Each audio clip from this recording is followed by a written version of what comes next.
coração. E como Jesus ama teu irmão, quebra o gelo do teu coração. E como Jesus ama teu irmão, que bom.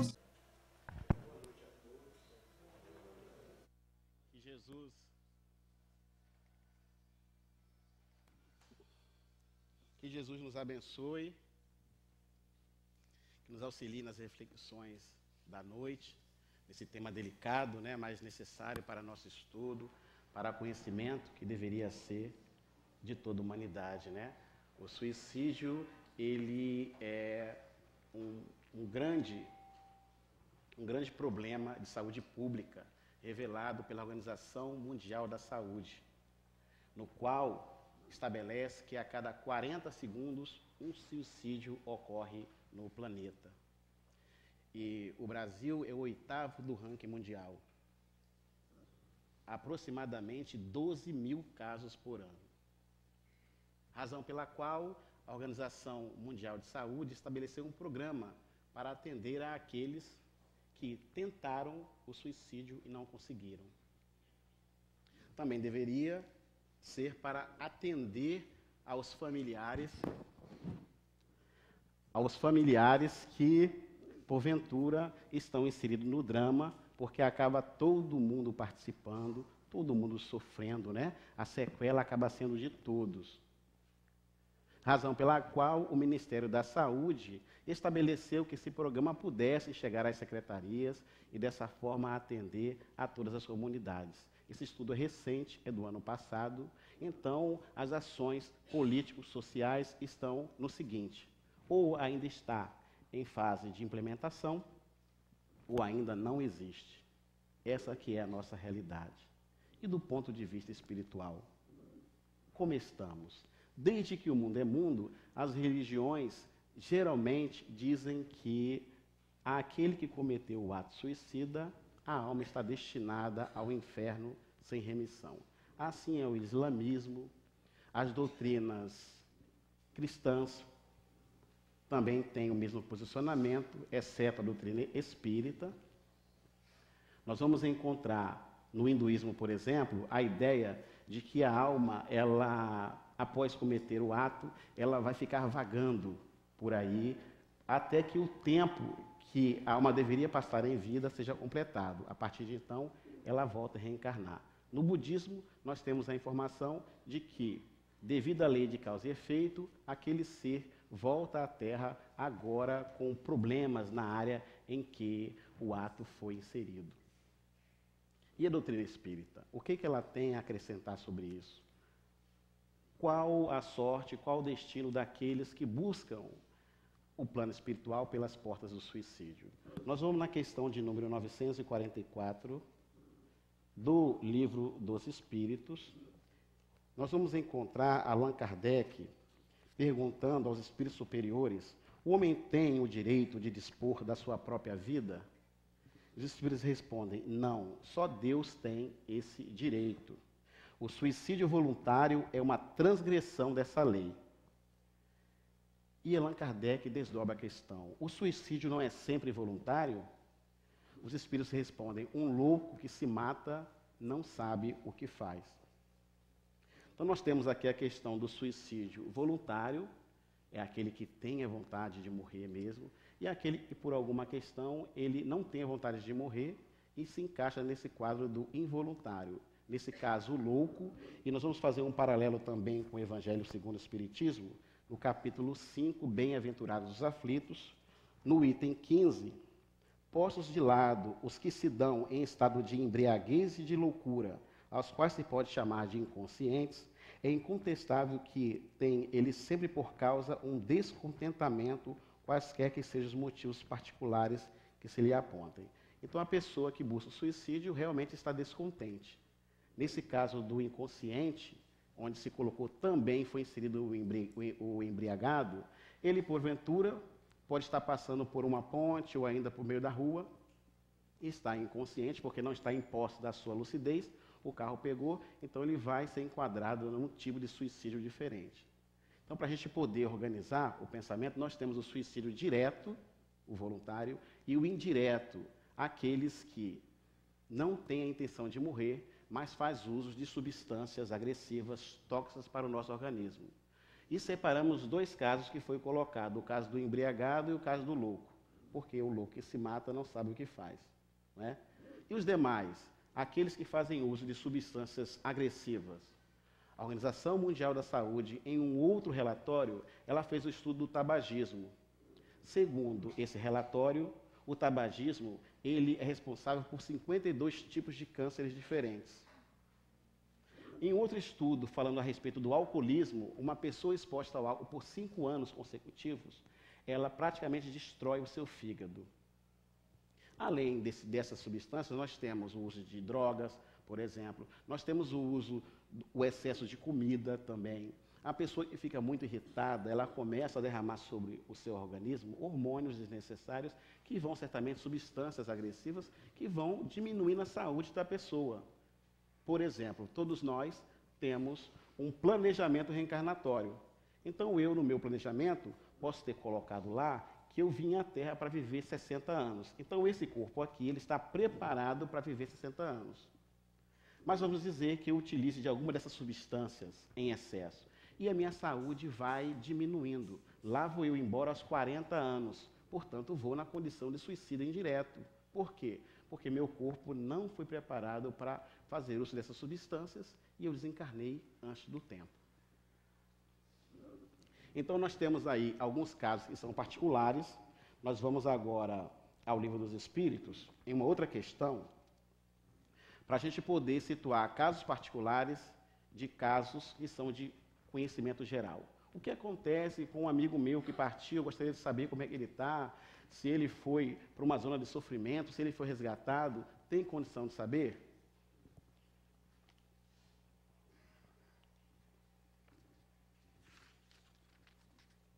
Quais são, em geral, as consequências do suicídio sobre o estado do espírito? As consequências do suicídio são muito diversas, não apenas fixadas, e em todos os casos são sempre relativas às causas que o provocaram. Mas uma consequência a qual o suicida não pode fugir é o desapontamento. De resto, a sorte não é a mesma para todos. Depende das circunstâncias. Alguns exprimem a sua falta imediatamente, outros uma nova existência que será pior do que aquela cujo curso interromperam. Então, para que a gente possa entender, cada caso é um caso se tratando de suicídio. Existem alguns casos particulares, é uma terapêutica, a justiça divina funciona de uma forma, e existem os casos que são de cunho geral, é o que hoje nós vamos estar aqui buscando estudar para compreender melhor o assunto. Por exemplo, nós vamos entender, na questão do materialista, o livro, por exemplo, O Céu e o Inferno, ele traz a história de um ateu. No Evangelho segundo o Espiritismo, Allan Kardec complementa ainda no capítulo 5, no item 16, que a incredulidade, a simples dúvida sobre o futuro, as ideias materialistas, numa palavra, são os maiores incitantes ao suicídio, ocasionam a covardia moral. Então, nós temos aí já o fato da ideia materialista ser uma grande amiga, né, daqueles que, porventura, não acreditam em nada, então entra num processo de dor e sofrimento, e a pessoa, então, não tendo assim, uma base religiosa, não tendo um apoio e acreditando que nada exista após a morte, ela passando por um problema esse que todos nós passamos, né, não existe ninguém na Terra que não tenha um problema, ela vai certamente buscar o suicídio para acabar de fim com aquilo. E isso foi o que aconteceu com esse materialista. Ele começou a ter problemas, percebeu que a vida estava sem cor e falou, vou colocar um fim nisso. E se matou. Uma outra questão, noção deturpada da vida após a morte. Não sabe o que vai encontrar do outro lado. Ou então pensa que vai encontrar uma coisa, mas não é nada daquilo, é outra. Esse caso é de uma mãe e de um filho. O filho estava doente, ele tinha 21 anos de idade, e estava naquele processo terminal. Né? Duas coisas aí. Primeiro, a doença para preparar o espírito que vai e para preparar aqueles que ficam. né? E a questão da noção deturpada da vida após a morte. Então a doença ela vem, o objetivo é tirar daquele espírito, né? Drenar, purificar aquele espírito, para que aquela energia ruim fique na Terra e ele possa voltar mais iluminado para o plano espiritual, com mais saúde, com mais condição, com mais ganho espiritual. E outra é a família preparar-se, né, para desapegar, para começar a perceber que aquilo ali é um processo de partida. Ela não fez isso. O filho chamou no leito de morte, falou para ela assim: mãe, eu estou partindo, fica bem, fica com Deus. Ela falou: não, pode ir, meu filho, pode ir, que eu acompanho logo em seguida. E aí, o filho morreu, foram procurar, ela estava enforcada no outro cômodo da casa. Saiu daquela casa 2 caixões. Essas duas histórias, tanto do materialista quanto da mãe, estão no livro O Céu e o Inferno, um livro ímpar de Allan Kardec, um livro necessário para o nosso conhecimento, onde lá ele vai estar analisando diversas noções, diversos pensamentos acerca do céu e do inferno. O que existe de verdade em cima disso, né? Existe mesmo a questão do inferno? Então são várias análises, um livro imperdível. E lá traz a história da evocação de diversos espíritos, como esses espíritos estão no plano espiritual. Traz os espíritos felizes, os espíritos infelizes, espíritos sofredores e, dentre esses sofredores, trazem os suicidas. Então, esses foram evocados e eles falaram em condição que estavam. O ateu falou, foi surpresa, né? Primeiro, que ele continuava com o problema, sentia muitas dores e encontrou uma vida abundante. Ela falou que não deixavam ela ver o filho. Ele estava na luz e ela nas trevas. E o filho lhe era negado. Como podia isso ser possível? Então ela estava revoltada com a situação que lhe ocorreu. A questão do uso de substâncias tóxicas que provoca o suicídio indireto, nós vamos encontrar na obra de André Luiz. Uma das histórias mais conhecidas é a própria história do André Luiz, não é? Já virou filme, Nosso Lar, então a pessoa pode pegar, a pessoa pode assistir em casa, quem não quiser ler o livro, né? Não substitui, porque o livro realmente é imperdível. Um livro reduzido em 2 horas fica impossível, né? Mas atende àqueles que não querem ler a obra porque não tem tempo. Então, o livro é imperdível. E André Luiz, ele foi um médico na Terra. Encarou a medicina como um trabalho e não como missão. Além disso, ele bebia e adquiriu uma cirrose que o veio vitimar. Isso fez com que ele fosse parar onde? No umbral. E lá ele ficou durante 8 anos. Para quem não está familiarizado com o termo umbral, é uma zona de sofrimento que envolve a Terra. Uma zona temporária, porque ela é formada pelos nossos próprios pensamentos. Não é? Em mundos superiores, essa zona não existe, mas na Terra nós ainda estamos a braços dados. Razão pela qual esses espíritos têm acesso à nossa Terra e, de alguma maneira, eles nos sugestionam, nos dão as suas dificuldades também, dificultam muitas vezes o nosso caminhar e dão aquelas sugestões malsãs.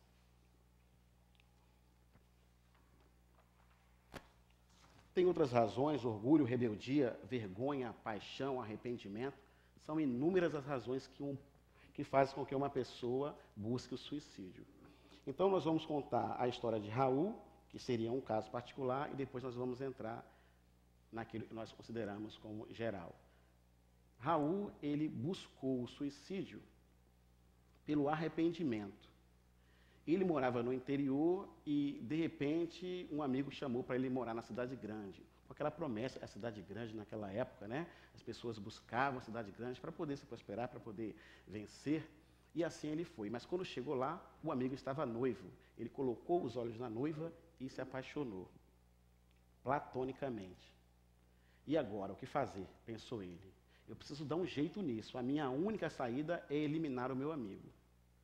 Como? Vou colocar diariamente uma dose de veneno no meu vinho e vou acostumando o meu organismo lentamente para que ele possa resistir bem. E num dia tal, eu boto uma dose cavalar, resisto bem e o meu amigo simplesmente desencarna. Assim fez, o amigo passou para o plano espiritual na condição de suicida. Ele cortejou a moça, ele insistiu, ela gostou, casou, teve filhos. Mas uma coisa o incomodava: todas as vezes que ele ia jantar, à frente estava o amigo sempre sentado, olhando para ele de maneira muito serena, muito tranquila. E isso passou a se repetir constantemente até que ele entrasse pelo arrependimento. E ele pensou, e agora? Como eu vou fazer para poder resolver essa situação? Porque a minha família é perfeita, os meus filhos são perfeitos, meu trabalho é perfeito, não tem nada que justifique eu buscar o suicídio. Como é que eu posso fazer de forma que esse ato não recaia sobre a minha família? Vou fazer o seguinte, vou comprar uma arma, comprarei uma luva, darei um tiro do peito num beco escuro desse aí, e isso vai passar como se fosse um crime para a sociedade. E assim ele fez. Só que a perícia descobriu que realmente foi um suicídio, e a mulher ficou inconsolável. Não, isso é inadmissível. Um marido perfeito, uma relação, um trabalho, tudo perfeito, não tinha motivo dele suicidar. E ela assim, ele torpou, ela ficou tão desesperada e acabou entrando no plano espiritual em lágrimas, foi procurar uma equipe espiritual que pudesse auxiliá-la a achar onde estava o marido, para que ele pudesse explicar. A equipe espiritual ouviu, ela era uma mulher fervorosa, mantinha-se na prece, tinha méritos, por isso a equipe espiritual resolveu ir atrás do Raul. E onde é que o Raul estava? Uma informação importante, né? O Raul não sabia se onde estava, né? O fato da gente ter desencarnado, que a gente vai ser localizado assim de repente, né? Que a equipe está ali esperando. Cada caso é um caso. Tudo é questão de sintonia. Há alguns meses atrás, uma amiga me procurou perguntando, Renato, eu posso orar por uma amiga que se suicidou? Porque me foi revelado por uma outra pessoa que eu não pude orar por ela. Que ela estava numa área inacessível. Ou seja, não sei de onde ela tirou essa história, mas a gente vê que na questão do senso comum existe muita informação deturpada. Não é? E a gente percebe que se essa mulher não tivesse intercedido, esse Raul estaria por aí perdido. Na verdade, a prece intercessória ela precisa ocorrer, porque o suicida ele não consegue orar. Depois a gente vai desenvolver melhor, quando se falar mais à frente, mas ele está, primeiramente, com muita vergonha de Deus, pelo ato que ele cometeu, e, em segundo lugar, ele está com uma confusão mental muito grande, então ele não consegue articular as ideias para poder orar. Então, a prece intercessória funciona como um verdadeiro bálsamo, e neste caso, com a possibilidade de encaminhar uma equipe para resgatar o Raul. Então, começaram a procurar o Raul. Aonde encontrar o Raul? O Raul estava em um matadouro, naquele ambiente imundo, infecto, e envolto dele vários espíritos que estavam ali sugando aquelas energias, os fluidos vitais que estavam a derramar do seu corpo espiritual. Quando a equipe chegou, um dos espíritos entrou em prece e foi possível então aquele ambiente se iluminar. Os espíritos sofredores saíram em disparada. Então Raul foi resgatado, foi levado até uma enfermaria e, ainda inconsciente, foi tratado até que ele pudesse acordar e contar o seu drama. Agora, qual seria o destino da esposa? Ela precisaria, para reequilibrar-se, já que ela teria uma família para sustentar, filhos para sustentar, ela não tinha emprego, ela tinha que arrumar uma maneira de trabalhar, então ela precisaria de equilíbrio. Portanto, seria feito um encontro entre Raul e ela seria em desdobramento, né? Após dormir no corpo físico, ela sairia do corpo físico, seu espírito iria até o local onde ele estava e ali eles iriam conversar.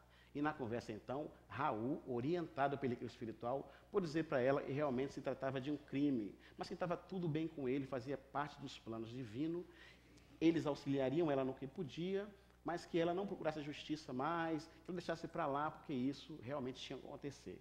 E assim ela acorda, lembrando do encontro com Raul, feliz da vida, e tocou a sua vida para frente.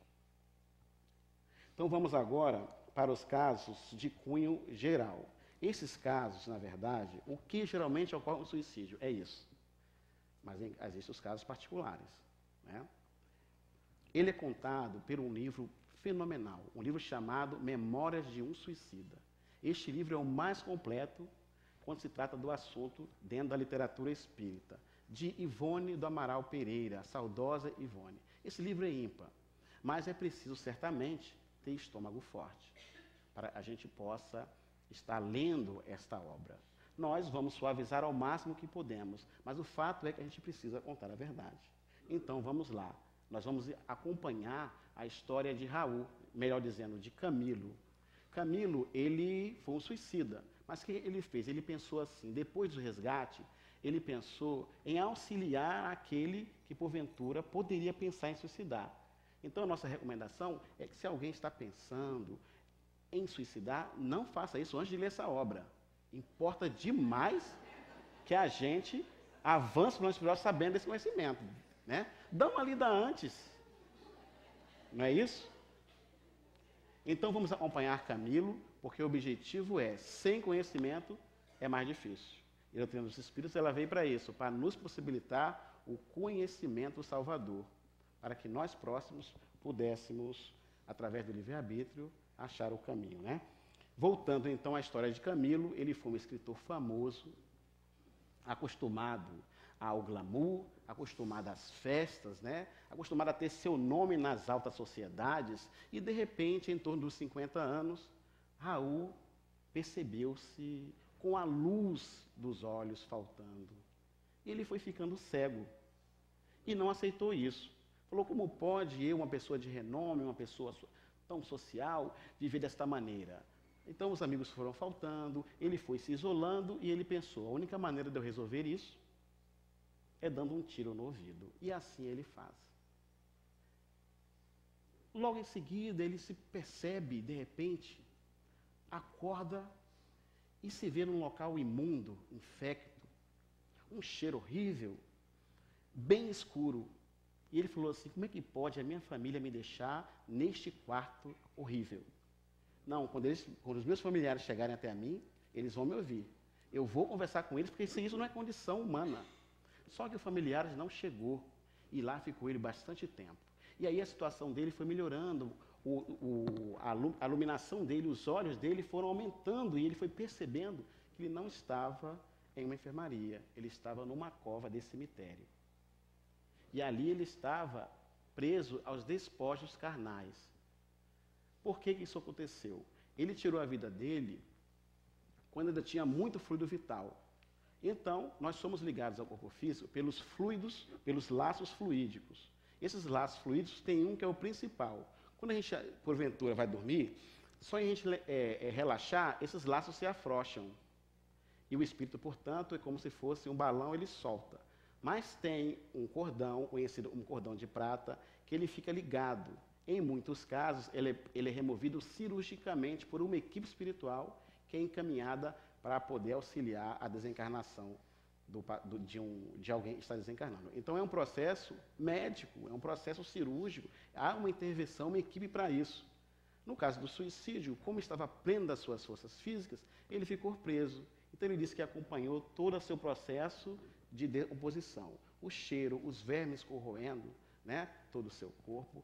Depois de muito tempo ele conseguiu, já tinha afrouxado, ele conseguiu sair dali. Cambaleante, saiu correndo em direção à casa dele. Pela rua, os espíritos gritavam, suicida, suicida. E ele, então, apavorado, tentou refugiar dentro de casa. Não conseguiu, expulsaram ele e ele saiu correndo. Pela rua, ele percebeu que uma cavalaria começava a recolher alguns espíritos, levando sempre para uma direção. Ele não conseguiu também fugir dali. Ele acabou entrando naquele grupo e foi levado para o Vale do Suicida. No Vale do Suicida, um local horrível, onde ele diz que o ar assemelhava-se a cal. Escuro, infecto, úmido, e cada qual com o seu problema. Detalhe, o problema de um acabava sendo o problema de todos. Uma pessoa que morreu, por exemplo, enforcado, uma mente tem dificuldade de esquecer, lá estava aquele espírito tendo crises de tempo em tempo, lembrando aquele período ali. O outro que, porventura, morreu afogado, daqui a pouco ele plasmava uma força mental, um rio, e estava aquele rio ali passando em todos. Então, ele estava com um tiro no ouvido, o ouvido continuava a sangrar ininterruptamente. E lá ficavam eles, muitas vezes os espíritos do mal, os zombeteiros iriam lá, abusavam deles, e de quando em quando tinha uma equipe espiritual, uma caravana que ia lá fazer alguns resgates. Mas quem é, então, essa caravana que tem essa missão tão amorosa de recolher espíritos que estavam no Vale dos Suicidas? Maria Santíssima, a mãe de Jesus, quando ela desencarna velhinha e retorna ao plano espiritual, ela recebe a missão de Jesus de cuidar, de receber, educar, evangelizar reencarnar e acompanhar cada caso suicida.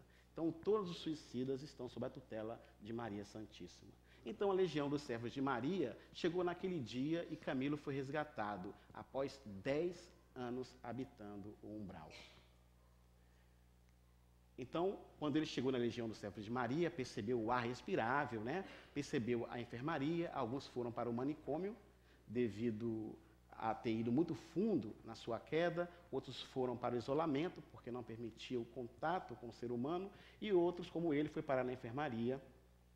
Então, esse livro ele é muito rico em detalhes, ele conta também, acompanha, desenvolve, reencarna, faz o acompanhamento de todos, e também tem outros casos, como, por exemplo, o caso do Mário. Mário era um desses espíritos que muito amava apaixonadamente, e tinha uma mulher que já não queria mais nada com ele.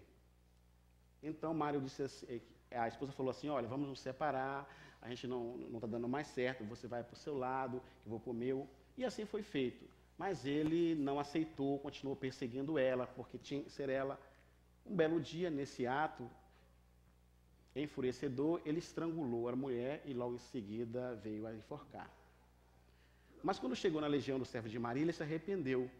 Como ele se arrependeu, a força mental dele foi tanta que ele começou a plasmar a falta das mãos deles. E quando ele começava a dar tchau, já não era mais uma mão, já eram 2 toquinhos. Não é? Nós temos uma passagem do Evangelho segundo o Espiritismo, onde Jesus fala o seguinte: se veio a vossa mão ou o vosso pé, se a vossa mão ou o vosso pé vos é objeto de escândalo, cortai-os e lançai-os longe de vós.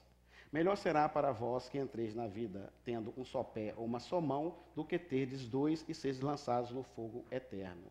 Se o vosso olho vos é objeto de escândalo, arrancai-o e lançai-o longe de vós. Melhor para vós será que entreis na vida tendo um só olho, do que terdes 2 e seres precipitados no fogo do inferno. Mateus capítulo 8, versículos 6 a 11.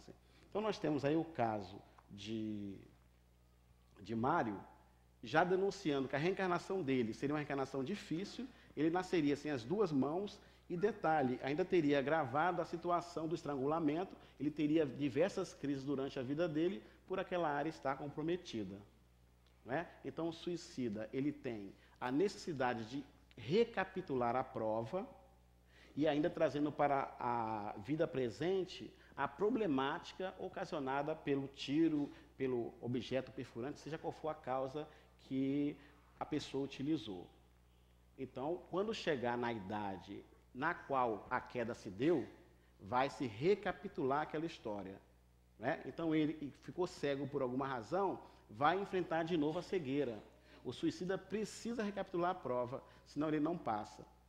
E tem outro agravante também, o suicídio, se o espírito não estiver bem firme, ele pode vir a falir e a quedar-se novamente.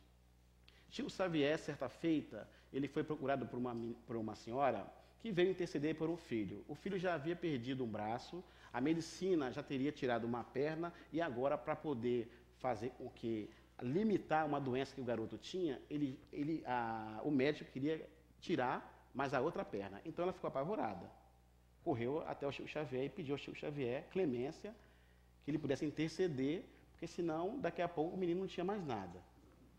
Emmanuel estava do lado e falou: Chico Xavier, pede para essa senhora agradecer a Deus, porque essa criança está com 5 anos, já suicidou 4 vezes, e agora está beirando a ponte, pensando em suicidar pela 5ª vez. Então nós vemos aí a problemática que envolve o suicídio. Não é algo fácil, não é algo difícil, não é? Daí o conhecimento ser tão útil e tão necessário. Outra história interessante é a história de Jerônimo. Jerônimo, ele foi resgatado junto com Camilo, mas ele era um daqueles espíritos meio que revoltados.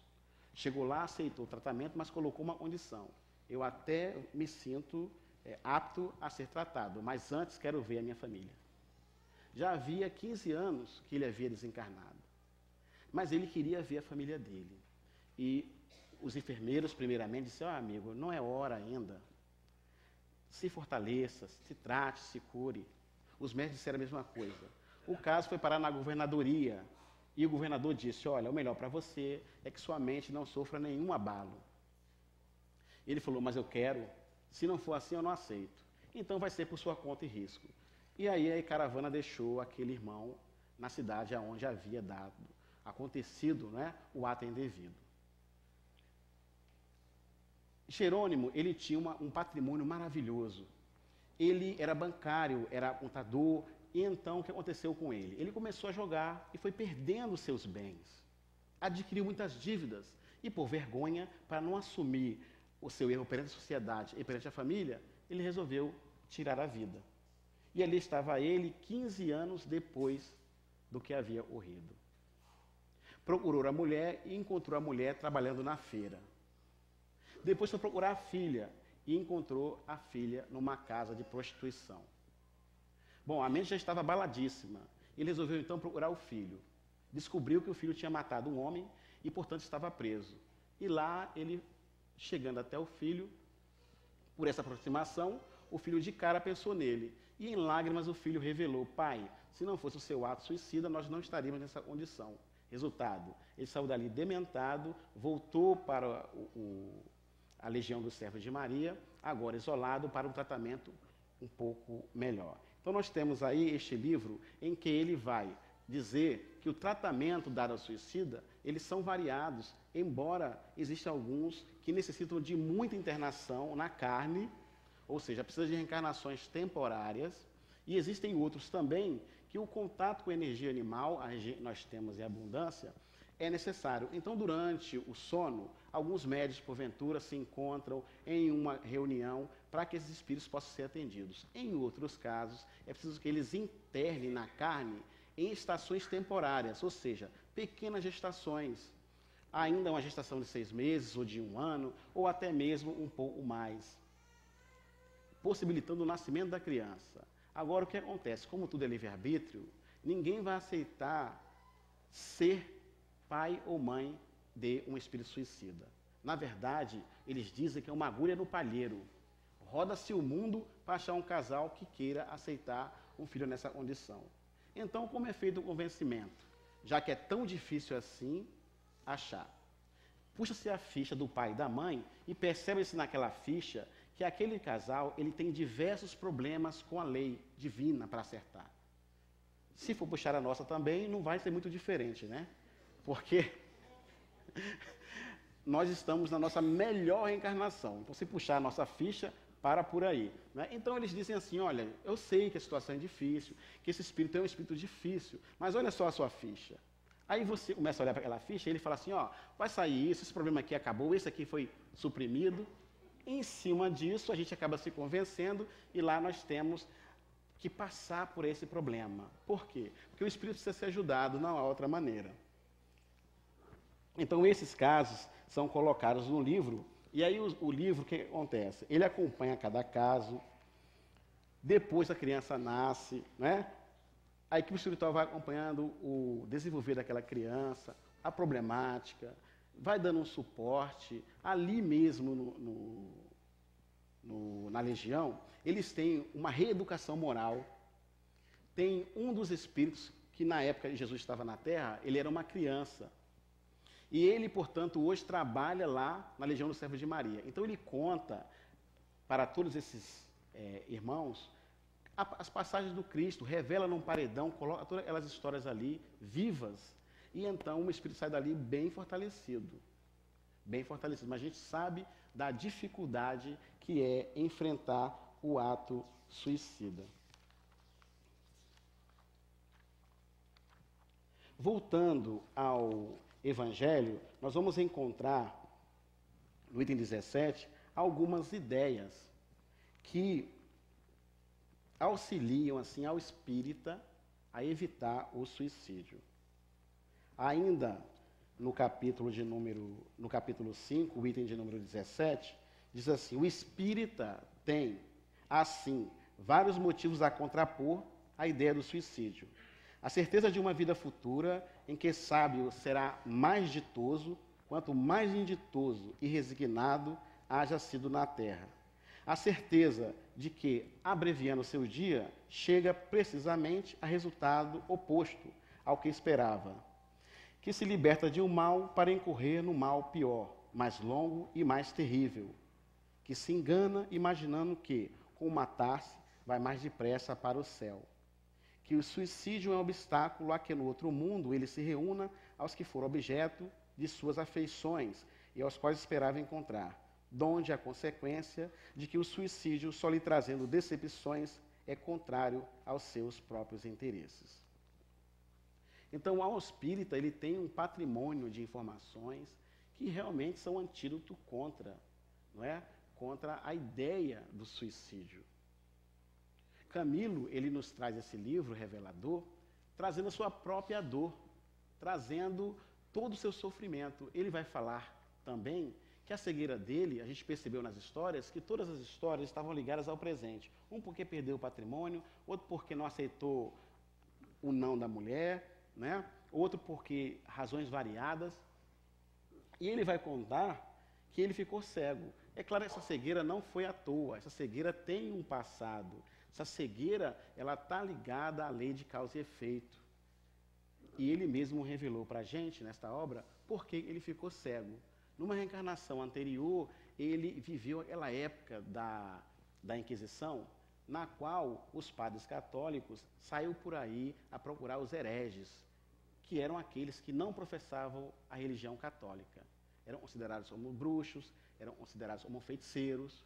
E lá estava ele, numa igreja, ainda adolescente, quando ele gostou de uma garota. Na igreja, ele ajudava o padre, então organizava a mesa, de vez em quando ele dava uma lida no Evangelho, e o padre, percebendo que ele tinha uma aptidão, possibilitou que ele estudasse na cidade e viesse a se formar padre. Mas no fundo, o que ele queria era a boa vida que os padres levavam naquela época. E não o interesse católico que ele tinha. Pois bem, aquela menina que ele gostava, ela namorou, ela casou, ela teve filhos. E um belo dia, essa família foi morar na cidade que o padre congregava. Quando ele colocou o olho sobre a menina, aquele desejo voltou. E ele pensou, e agora, o que eu faço? Bom, vou arrumar emprego para o marido, cada vez mais longe, e vou começar a me insinuar. E assim ele fez, foi se insinuando, ela sempre resistente, dizendo não.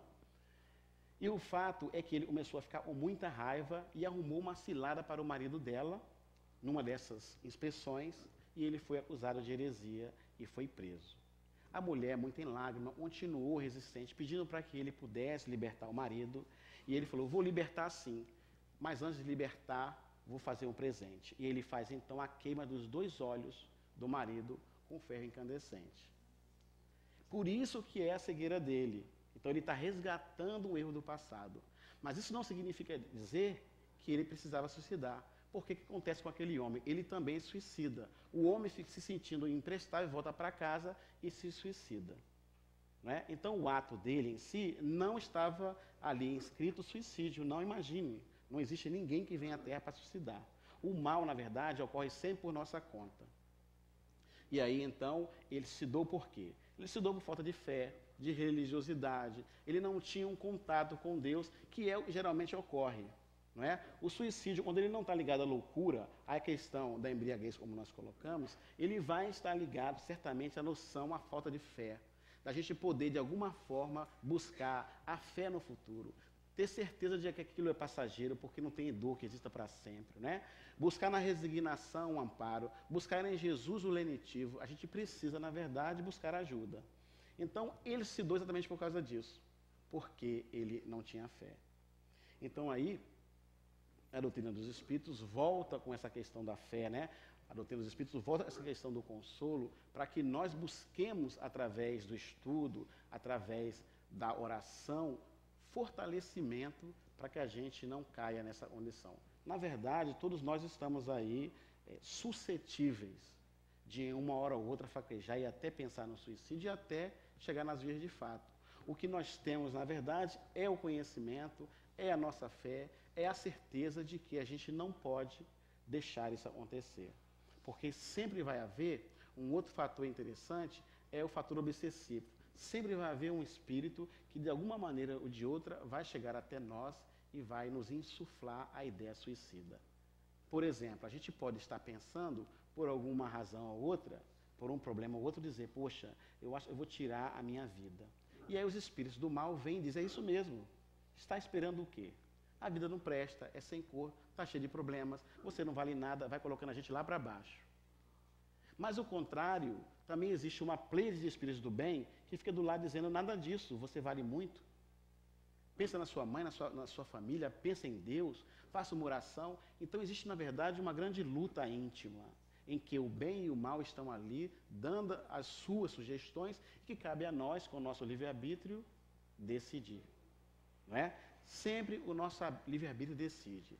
Há casos de obsessão mais grave, em que, por exemplo, a história de Vasquinho, ele está num livro Recordações da Mediunidade, de Eliseu Rigonati, e ele vai contar que este irmão, ele todo dia para o emprego, tinha uma família perfeita também, tinha um emprego perfeito, mas ele todo dia para o emprego e sempre chegava em casa na mesma hora. Um belo dia, ele resolveu andar na beira da praia e sentiu uma atração irresistível pelo mar e se jogou. Esse espírito evocado revelou que ele foi vítima de uma obsessão. Ele não fez isso por livre e espontânea vontade. Então existem obsessões, conhecidas como subjugação, em que ele é tão grave que o espírito domina o outro. Né? São casos raros, certamente. As outras obsessões são mais simples, através do pensamento, através da força mental, através do auxílio da equipe espiritual, a gente consegue desvencilhar e sair. Ou seja, não podemos ficar ninando um pensamento doentio. Não só o suicida. Uma simples raiva é o suficiente para ocasionar um estrago. Né? A pessoa que fica ali ninando o ódio, ele vai entrar pelas vias do suicídio indireto, porque a primeira pessoa a ser atingida pelo ódio é ela mesma. Né? Somos energéticos, ficamos ali, ó, vibrando a energia em nós, e ela vai ali minando a nossa saúde em algum ponto do caminho, ela vai ocasionar um estrago. Ou seja, nós somos os primeiros a serem atingidos. Não é? Então, meus irmãos, com relação à questão do suicídio, ficamos assim, os suicídios diretos, os suicídios indiretos, os casos particulares, cada caso é um caso, então a gente não tem como saber em que condição está fulano ou beltrano, cabe a nós orar bastante para que esse irmão seja localizado, seja ele no umbral, seja ele em outro lugar, no Vale do Suicida, resgatado e levado para tratamento. Né? Geralmente fica por um tempo igual ao tempo que ficaria em vida, a fim de que aquelas energias que estão ali acumuladas possam ser drenadas. O tempo todo eles estão no umbral, eles estão drenando, saindo do seu organismo perispiritual as energias acumuladas que precisam ser esgotadas para depois serem recolhidos. Então cabe a nós fazer a nossa prece, cabe a nós orar por eles sim, não é? Ter esse carinho especial. Nós provavelmente, em algumas nossas encarnações, ou futuramente não sabemos, é de cada um, podemos passar qualquer problema que possa nos sugerir um suicídio, nós não estamos livres, na verdade todos nós estamos no mesmo caminho. E para encerrar, eu gostaria de ler um poema que é do espírito de Maria Dolores. Esse poema, ele vai situar aquele período em que Jesus esteve ausente, ali entre o drama do Gólgota, o drama do Calvário, e os 3 dias que ele ficou ausente, até seu encontro com Maria Madalena. Este poema está no livro Coração e Vida, psicografia de nosso querido Francisco Cândido Xavier. Chama-se Amor e Perdão. A Madalena fora ao túmulo querido, entre pedras de extremo desconforto. Levava flores para o mestre morto, tinha o peito magoado e enternecido. O sol reaparecia resplandecente, a névoa da manhã fundia-se no ar. Na dourada invasão das flamas do nascente, Maria estava ali unicamente. A fim de estar a sós, recolher-se e chorar. A desfazer-se em pranto, arguía: Senhor, por quê? Por que, Senhor? Tanta saudade, tanta dor, toda a felicidade que eu sentia jaz aqui sepultada. Transformou-se minha vida em sombrinada no ermo deste pouso derradeiro. Nisso ela viu alguém, seria um jardineiro, um zelador daquele campo santo, Mas, tomada de espanto, viu-se à frente do mestre Nazareno, o excelso benfeitor ressuscitado, a envolver-lhe de paz o coração cansado. Ela gritou, Senhor! Ele disse, Maria. Ela era a expressão da perfeita alegria, ele, o perfeito amor. Madalena ajoelhou-se e quis beijar-lhe os pés. Maria, por quem és? Explicou-se. Não me toques, porquanto não te esperava aqui neste recanto, e ainda não fui ao Pai revestir-me de luz. Maria, surpreendida, indagou em seguida, Senhor, onde estiveste? Em que jardim celeste encontraste o descanso necessário, que vem de Deus nos dom da paz completa? Perdoa-me, Senhor, a pergunta indiscreta. Dói-me, porém, pensar na angústia do Calvário. Revolto-me, padeço, mas não venço a mágoa de lembrar-te o sacrifício imenso. Mas Jesus respondeu, não, Maria, não fui ao alto ainda, nem me levei sequer um palmo à luz do firmamento. Quem ama não consegue achar o céu de um salto. Ao invés de subir aos altos resplendores, desci, mas desci muito aos reinos inferiores. Despertando no túmulo, escutei os gritos da aflição de alguém que muito amei e que muito amo ainda. Embora visse além a luz sempre mais linda, sentia nesse alguém um amado companheiro. Em crise de tristeza e de loucura, fui à sombra abismal para a grande procura e ao reencontrá-lo, amargurado e louco, a ponto de não mais me conhecer, demorei-me a afagá-lo e, pouco a pouco, consegui que ele, enfim, pudesse adormecer. Senhor, interrogou a Madalena, quem é o amigo que te fez descer antes de procurar a luz do Pai? Mas Jesus replicou em voz clara e serena, Maria, um amigo não esquece a dor de outro amigo que cai. Antes de me altear à celeste alegria, ao sol do mesmo amor a Deus em que te elevas, valie-me após a cruz das grandes horas mudas e desci para as trevas a fim de aliviar a imensa dor de Judas. Muito obrigado a todos, que Jesus nos abençoe, nos auxilie na reflexão, fortaleça-nos na fé, na esperança, para que todos nós possamos cumprir a nossa caminhada vitoriosa até o dia anunciado para a nossa desencarnação. Que assim seja.